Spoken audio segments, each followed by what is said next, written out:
Gerald Thornbury and Penelope Bloom had been rivals for nearly 20 years, a rivalry built on stolen compost, whispered accusations of unethical fertiliser use, and a shared belief that the Chelsea Flower Show was a battleground, not a hobby.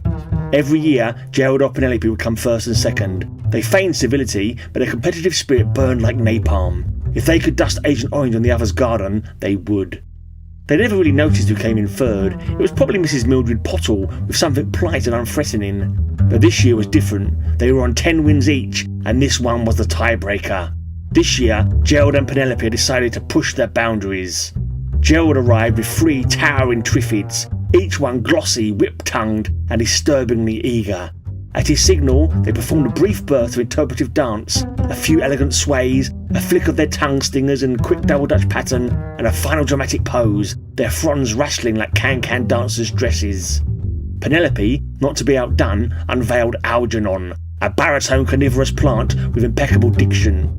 As the judges approached, he leaned forward and rumbled a greeting before launching into a medley of operatic greats. He ended with a bow and a whispered aside of, "Feed me, Penelope!" Penelope opened her Tupperware and fed him biscuits one at a time. Algernon accepted each with theatrical delicacy. Both gardeners stood back, certain they had blown the judges away, but the judges didn't react. They blinked politely. They murmured something neutral. They wrote something down. Gerald frowned. Penelope frowned harder. "The judges are rather impassive this year," Gerald muttered. "Very subdued," Penelope agreed, as Algernon delicately nibbled another custard cream.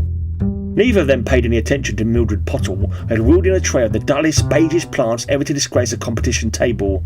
They looked like they'd been grown out of boredom. Mildred smiled sweetly at anyone who passed. "Oh, I don't expect much," she said. "I'm just happy to be here."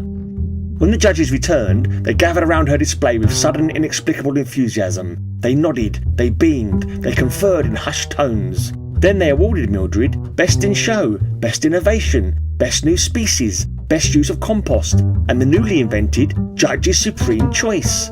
Mildred gasped theatrically. "Oh my goodness, really? For these? Oh, I'm ever so surprised." Gerald and Penelope were stunned.